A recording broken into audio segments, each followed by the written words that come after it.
उज्जैन स्थित महाकाल मंदिर का पौराणिक महत्व है। इस मंदिर को लेकर ऐसी मान्यता है कि भगवान शिव ने यहाँ दूषण नामक राक्षस का वध कर अपने भक्तों की रक्षा की थी, जिसके बाद भक्तों के निवेदन के बाद भोले बाबा यहाँ विराजमान हुए थे।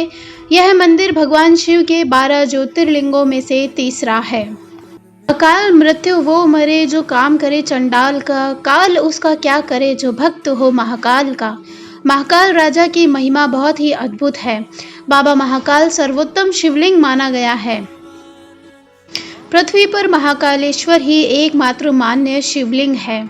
भोलेनाथ ने नगरवासियों को राक्षस के अत्याचार से बचाने के लिए पहले उसे चेतावनी दी। दूषण राक्षस पर इसका कोई असर नहीं हुआ। उसने फिर नगर पर हमला कर दिया, जिससे महाकाल क्रोधित हो गए और धरती फाड़कर महाकाल के रूप में प्रकट हुए। शिव ने अपने हुंकार से राक्षस को भस्म कर दिया। ब्राह्मणों ने महादेव से यहीं विराजमान होने की प्रार्थना की। ब्राह्मण के लिए प्रसन्न होकर शिव जी यहाँ महाकालेश्वर ज्योतिर्लिंग के रूप में वास करने लगे। मंदिर में एक कुंड भी है। यहाँ स्नान करने से सभी पाप और संकट का नाश होता है। महाकालेश्वर मंदिर 3 खंडों में है। नीचे वाले हिस्से में स्वयं महाकालेश्वर हैं, बीच में ओंकारेश्वर हैं और ऊपर के हिस्से में भगवान नागचंद्रेश्वर हैं। भगवान महाकालेश्वर के गर्भगृह में माता पार्वती, भगवान गणेश और कार्तिकेय की मूर्ति के दर्शन किए जा सकते हैं। रहस्यमयी बात तो यह है कि आज भी उज्जैन के राजा महाकाल ही हैं। बाबा महाकाल के बारे में कहा जाता है कि यहाँ किसी राजा को ठहरने की इजाज़त नहीं थी। सदियों पहले कोई और राजा एक रात यहाँ गुजार ले तो उसे अपनी सल्तनत गंवानी पड़ती थी। इस वजह से महाकाल की शरण में सिंधिया राजघराने ने महल बनवाया। उस समय सिंधिया राजघराने ने उज्जैन में कालीदह महल में अपने ठहरने के लिए स्थान बनवाया था।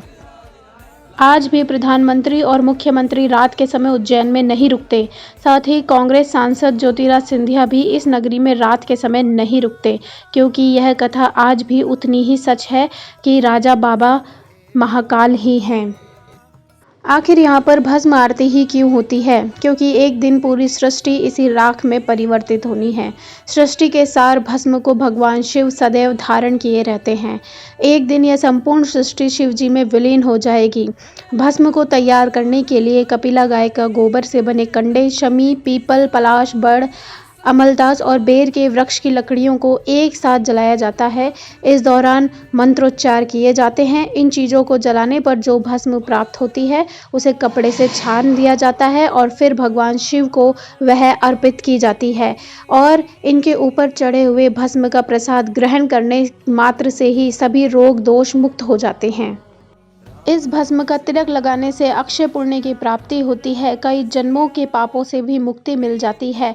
इस भस्म का एक विशेष महत्व है और सबसे प्रमुख तो इसका प्रसाद है। उज्जैन की पूरी भूमि को शमशान भूमि भी कहा जाता है।